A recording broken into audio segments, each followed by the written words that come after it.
Meus amigos, nesta semana nós vamos entrevistar o Dr. Cláudio Almeida, que é um registrador aqui do nosso estado do Rio de Janeiro e presidente da Associação dos Registradores de Pessoas Naturais. Nós vamos conversar com ele sobre diversos assuntos ligados a esse tipo de atividade. Não perca, vai ser muito interessante o programa.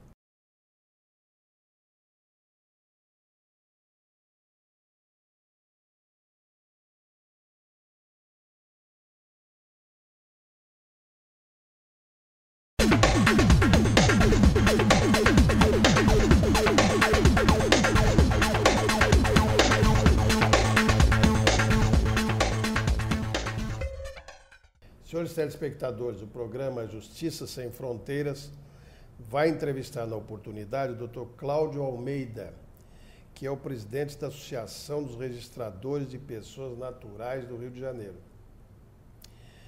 Doutor Cláudio, me diga uma coisa, a primeira coisa que me chamou a atenção aqui nessa minha papeleta foi esse negócio aqui, o subregistro no estado do Rio de Janeiro. Quer dizer, dá uma importância menor a uma coisa tão importante na vida da pessoa, né? Pessoas sem isso aqui não é ninguém, não tem existência jurídica, não é legal, não tem isso. Por que subregistro? Bom, antes de explicar, eu gostaria de dizer que estou muito honrado de estar aqui com o senhor, que eu já sou registrador desde 98 e o senhor foi corregedor na época que eu já era registrador e tenho uma tremenda honra em estar aqui com o senhor. Muito obrigado pela oportunidade.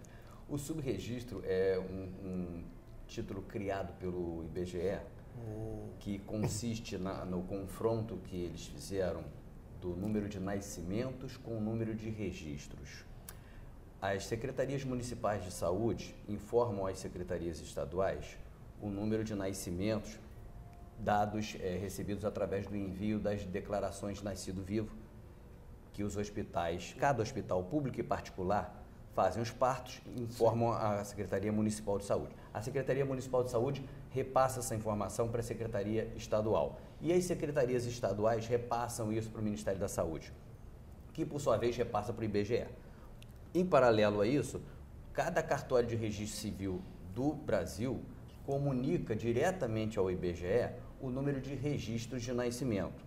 Então, quando eles aí dá para fazer uma conta. Quando eles confrontam o número de nascimentos, de nascidos vivos e o número de registros, eles chegam à conclusão de que sempre há mais nascimentos do que registros. Essa diferença é chamada subregistro. É uma grande maldade que fazem com as pessoas, mas tem justificativa, né? Tem justificativa. Mas eu conversava com o Dr. Cláudio antes de entrarmos, e eu, em razão das minhas funções no judiciário, eu ficava impressionado com o número de comunidades, não estou falando de pessoas, não, comunidades que não tinham nenhuma existência jurídica, muito próxima aqui do Rio de Janeiro. Agora, imagine se isso é assim aqui no Rio de Janeiro, como será em São Paulo também, imagina para o interior do Brasil. Esses números que você está se referindo deve ser uma diferença brutal entre uma coisa e outra. Sim, sim.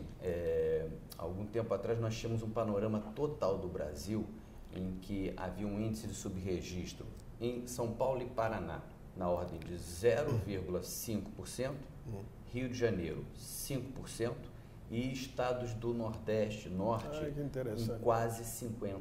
Ah, tá vendo?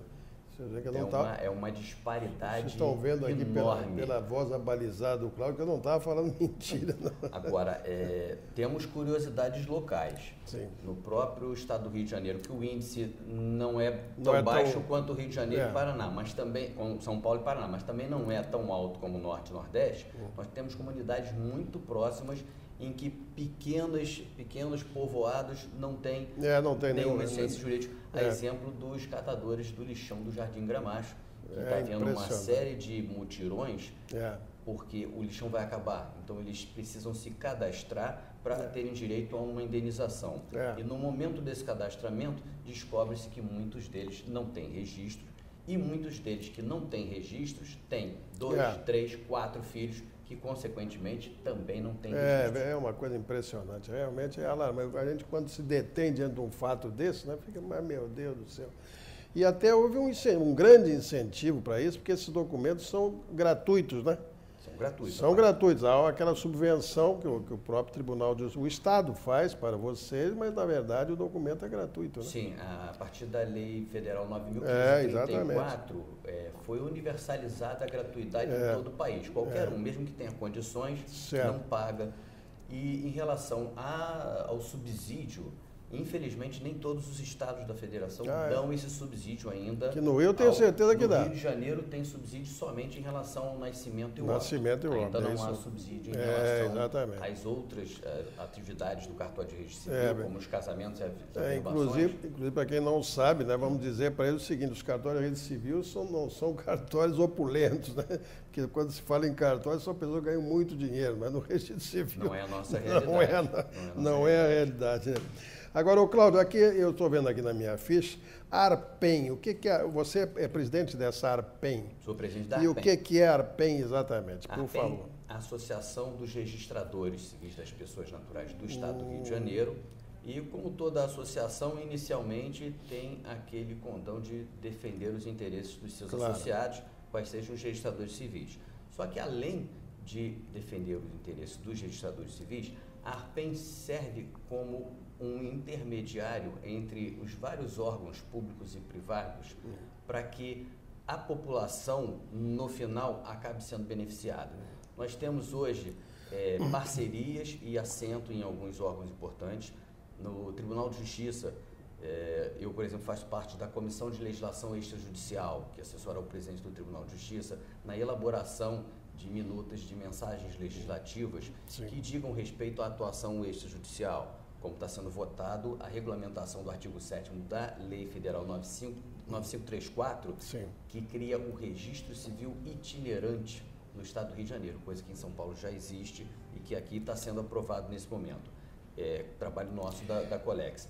Na corregedoria... Aliás, é um trabalho que o Tribunal de Justiça desempenha com uma proficiência extraordinária, né? E hoje está havendo uma união muito grande entre muitos outros órgãos. A Corregedoria, por exemplo, criou a Comissão de Erradicação do Subregistro, da qual a ARPEN também tem assento, tem 2 representantes da ARPEN na Comissão de Erradicação do Subregistro. E o Tribunal, mais a Corregedoria, mais o Departamento de Ações Especiais do Tribunal, além de Defensoria são o que eles chamam de projetos especiais do Tribunal. Projetos especiais, exatamente.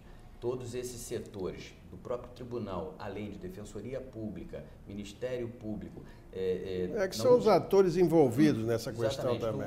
No último mutirão que teve no Jardim Gramacho, por exemplo, tinha o Exército para dar o certificado de dispensa de incorporação, porque só com ele que se pode tirar o CPF. Estava a Receita Federal para tirar o CPF. Então, é uma união de boa vontade. É verdade. Em prol de um benefício. E a ARPEN funciona como intermediário com esses órgãos. Nós temos parcerias com a Secretaria de Administração Penitenciária para facilitar a regularização dos documentos dos detentos. Temos parcerias com a Secretaria de Saúde Estadual, a qual fomos chamados no desastre de Angra dos Reis, e a tragédia do Morro do Bumba, em que nós atuamos. Muito bem, nós estamos conversando com o Dr. Cláudio Almeida e dentro de pouco estaremos de volta para falar desse assunto, o subregistro aqui no nosso estado. Daqui a pouquinho.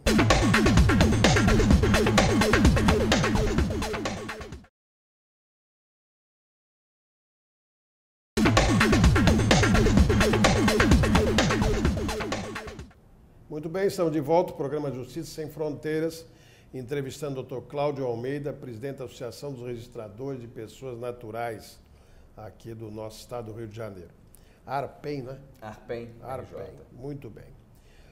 Ô, Cláudio, me diga uma coisa, a que você atribui o registro tardio? Aliás, essa é uma solução, né? Quando a pessoa não tem registro, qual é a solução jurídica? É o processo de registro tardio. Até 2009, os registros a partir dos 12 anos tinham necessariamente, obrigatoriamente, que passar por uma decisão judicial. Exatamente. A partir da Lei Federal 11.790, esses processos de registro tardio puderam tramitar no próprio cartório de registro civil, o que facilitou bastante. A declaração de nascido vivo, que é aquele documento que o hospital fornece, passou a ser utilizada a partir de 1991.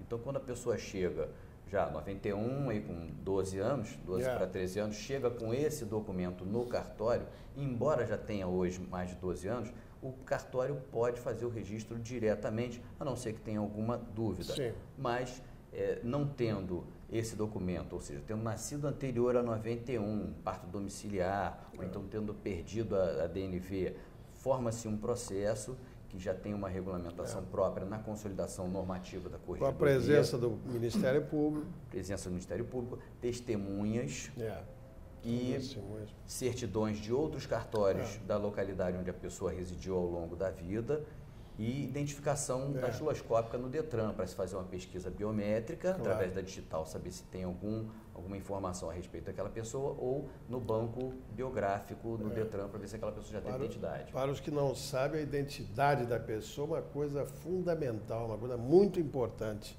Daí o cuidado que a Justiça tem quando se trata de um registro tardio. Exatamente. Examinar em todos os seus aspectos para evitar que uma fraude seja cometida com base naquilo ali, que tem uma repercussão, pode ter uma repercussão muito grande. Exatamente. Em diversos Por isso esse aspectos. cuidado de fazer isso mesmo. no DETRAN. Muito bem. E o ARPEN, como é que funciona em relação a esse fato especificamente? A ARPEN, nos registros tardios, graças a Deus, somos declarados por utilidade pública, conforme uma lei estadual. Tem uma lei que institui o Dia Estadual do Registrador Civil, que foi alterada, colocando a ARPEN como colaboradora de todo esse processo. A ARPEN participa como parceiro em todos esses, juntamente a todos esses órgãos, essas ações sociais e esses mutirões.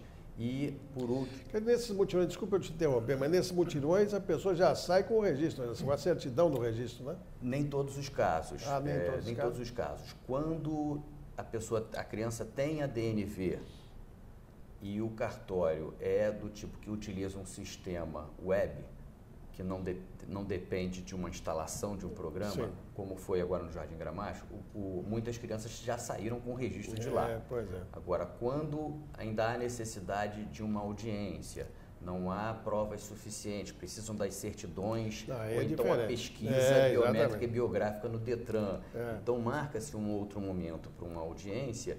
E também quando se há todos os elementos, mas não se tem ali o cartório com aquele programa em que ele pode fazer o registro na hora, aí agenda-se para a semana seguinte a pessoa ir no cartório fazer o registro. Mas quando não tem esses elementos, monta-se um processo e vão se colhendo as demais informações, as demais provas que necessitam para montar o processo, chegar a uma conclusão e a autorização final. Você sabe que eu acho fantástico isso, porque não é nem só o tribunal ou só os registradores, mas é o Estado empenhado em ir ao encontro da população. Eu acho uma coisa fantástica. A partir da criação da Comissão de Erradicação do Subregistro, o Estado está muito mais engajado nisso. Exatamente. Quer dizer, é como você diz, não é só o registro propriamente dito, mas são aquelas outras atividades que gravitam em torno desse nascimento da pessoa, às vezes numa idade já madura, né? Exatamente, envolvimento do Exército, das secretarias de saúde, de educação, todas as secretarias municipais daquele local procuram participar desses eventos, e também órgãos federais, como Receita Federal e Exército. Você sabe que é uma coisa até emocionante. Eu, quando participei dessas coisas, em função das minhas funções no Tribunal de Justiça, é uma coisa emocionante. E hoje o tribunal, eu sei disso, já está armado, vamos chamar assim, para enfrentar com ônibus modernos, com tudo. Já leva todo mundo para lá, vai todo mundo, não é? Tinham 2 ônibus do Tribunal de Justiça no Jardim Gramacho. O TRE também estava presente nesse último evento. Porque é título de eleitor, é carteira de trabalho, é não sei o quê, sai tudo ali, sai tudo na hora. Já que o senhor falou em ônibus, esse projeto que está sendo votado de regulamentar o artigo 7º da Lei 9534, regulamentando o registro civil itinerante no Rio de Janeiro, ele já funciona no estado de São Paulo há muito tempo, e lá a ARPEN em São Paulo tem um ônibus que vai às pessoas que não conseguem ter acesso, porque são vários os motivos pelos quais o registro civil, o registro acaba não acontecendo. Isso mesmo. Se não me engano, é uma pergunta que o senhor tem a fazer a respeito. As pessoas têm ou a ignorância da importância do registro civil, é verdade. Ou então aquelas mães solteiras ficam na expectativa de que os pais vão reconhecer e o tempo vai passando. Aí vem uma enchente, destrói o documento, Certo. ela acaba se mudando, já esquece onde teve o neném, onde foi o hospital, o tempo vai passando e principalmente a falta de esclarecimento. Agora, até bem pouco tempo atrás, o que contribuía muito para que as pessoas não registrassem era o medo de ter que pagar uma multa. Sim, também. Artigo da 6.015 que foi revogado e não existe mais essa multa. Exatamente, é isso mesmo. E mesmo desde 97, sendo gratuito universalmente, nem todos têm essa noção ainda, esse conhecimento. Agora, Cláudio, você me falou aqui fora das câmeras também, uma coisa muito interessante, você diz nessas tragédias, que é muito comum nessa nossa região aqui, na região serrana, né? Isso. Tragédia de início de ano e tal.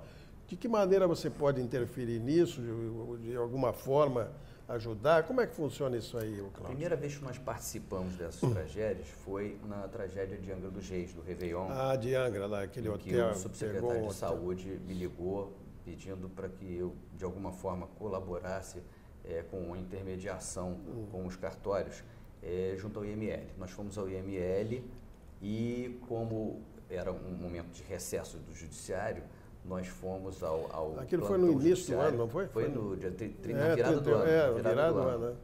Nós passamos lá os primeiros dias do ano no plantão judiciário. Então, nós tivemos o contato com os juízes, os promotores e os defensores do plantão judiciário. Sim. E tivemos também ideias para que as soluções viessem de forma mais rápida, como, por exemplo, uma autorização excepcional para que os registros de óbito, embora ocorridos lá em Angra, pudessem ser feitos nos cartórios da capital durante o plantão judiciário. Então, foi autorizado, que, pela Lei 6.015, somente o local de ocorrência é onde pode ser feito o óbito. Mas aí demos essa sugestão, que foi acatado pelo juiz de plantão, e foi autorizado que os registros de óbito da tragédia de Angra dos Reis fossem excepcionalmente feitos nos cartórios das circunscrições da capital. Isso foi muito importante, com certeza, né? E no Morro do Bumba, a mesma coisa. Assim que a tragédia do Morro Bumba aconteceu, nós fomos junto com o Tribunal de Justiça para lá e nos instalamos dentro do ônibus do Tribunal de Justiça e também da Defensoria Pública e montamos um posto do cartório 24 horas durante os 2 primeiros dias. As primeiras 48 horas tinha lá o titular do cartório de Niterói fazendo óbitos direto e outros cartórios de Niterói com um funcionário de plantão dentro dos cartórios, 24 horas. Não é brincadeira não, foram momentos difíceis, né? Difíceis. Mesma coisa na região serrana. Na região serrana também. Os próprios registradores locais, que já é em número maior e prejudicados diretamente, se juntaram e trabalharam muito, muito. Eles ficaram impedidos até de praticar os seus atos, porque ficaram sem luz, sem internet, com certeza. Alguns funcionando em edifícios, então ficaram sem elevador, mas se juntaram com a comunidade local, com os juízes, os promotores do local, para ajudar até na questão de arrecadação de o Rio de Janeiro tem esse, para os que não conhecem, não tiveram, vamos dizer assim, a oportunidade de vir ao Rio de Janeiro. O Rio de Janeiro tem problema das chuvas de verão, isso aí sempre ocasiona alguma coisa dramática, né? E por outro lado, também, em contrapartida, tem a questão da solidariedade. Isso é total. Isso com toda certeza. Muito bem, nós vamos continuar conversando com o Dr. Cláudio Almeida sobre subregistro aqui no nosso estado, no próximo bloco, daqui a pouco.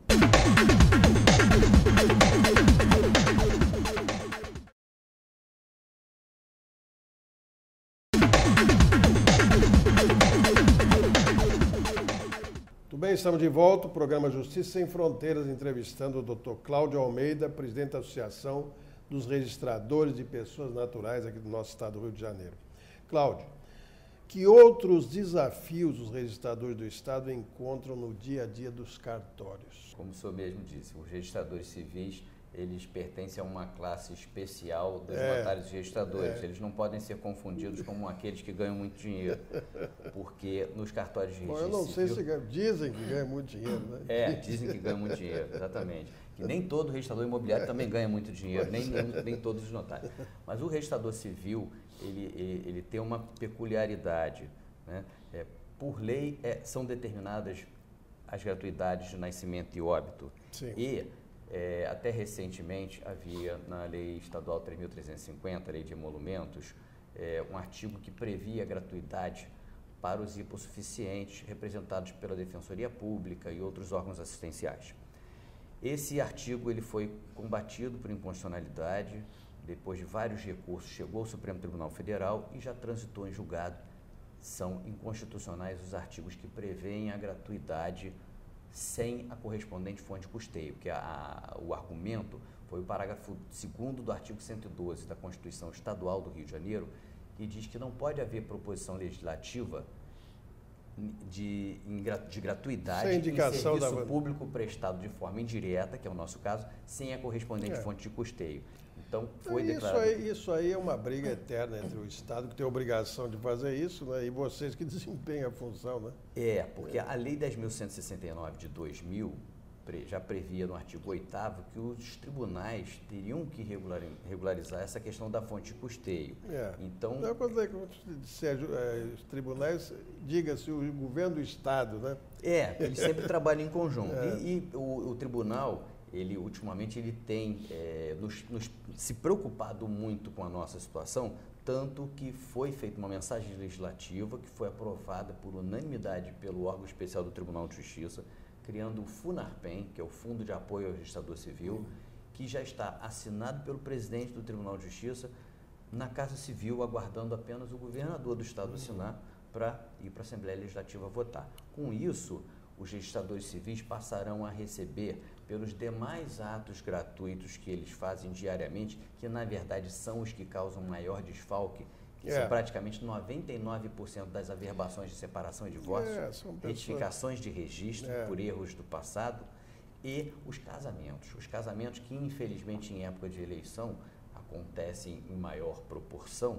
A gente não sabe de onde vem tanto pedido de gratuidade de outras instituições, que não a Defensoria, que é um órgão que atua de forma séria e parceira junto conosco, mas outras instituições que não têm um controle muito severo acerca desses pedidos, acabam tendo um certo abuso. Então, em época de eleição, a gente tem uma enxurrada muito grande de gratuidades e isso desequilibra o cartório. Nós ficamos sem condições de contratar mais funcionários, de dar uma especialização aos nossos funcionários, de repente oferecer um ambiente maior, mais confortável para as pessoas que procuram o serviço, justamente por esse desequilíbrio que causa, porque todas as despesas, né, quando a Constituição Federal, no artigo 236, fala que a atividade notarial e registral será exercida em caráter privado, ela diz que privado o delegatário assume a titularidade do cartório e assume todas as despesas. Ele aluga o imóvel, ele paga o funcionário,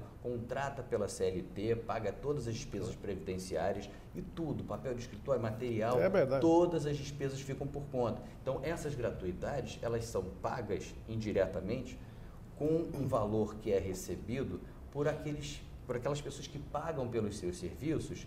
E daí subtraz todas as despesas e o que sobra, nem sempre sobra, em alguns cartórios, como o senhor disse, muitos registradores renunciaram aos seus cartórios, porque eu, por exemplo, fiquei em Magé durante os meus 4 anos e meio, os primeiros 4 anos e meio de delegação, e se eu não tivesse um patrocínio na época, eu não conseguiria levar o cartório. E aquela velha discussão, né, que se podia também servir como cartório de notas, que não podia, aquela coisa toda, né? Uns ficaram só com o registro civil. Um dilema da capital. Um dilema da capital. No interior, os cartórios de registro civil possuem cumulado a atribuição notarial. Só que é um local tão pouco habitado que a atribuição notarial não faz muita diferença. Não faz muita, eu tinha atribuição notarial em Magé e não fazia diferença praticamente nenhuma. Muito bem, então, estamos chegando ao final. Eu quero agradecer ao doutor Cláudio Almeida ter vindo aqui conversar conosco sobre esse assunto tão importante do subregistro, né, das pessoas, e dizer que estamos à sua disposição. Quando precisar de alguma coisa especial, estamos aqui, as nossas câmaras e microfones estão à sua disposição. Muito bem, fale conosco em www.jsemfronteiras.com.br. A propósito disso, o telespectador Rogério Moura me faz a seguinte pergunta: doutor Carpena, existe multa no caso de registro após o prazo definido pela lei? Meu amigo, eu vou permitir que o meu convidado, que o nosso convidado, responda essa questão para você.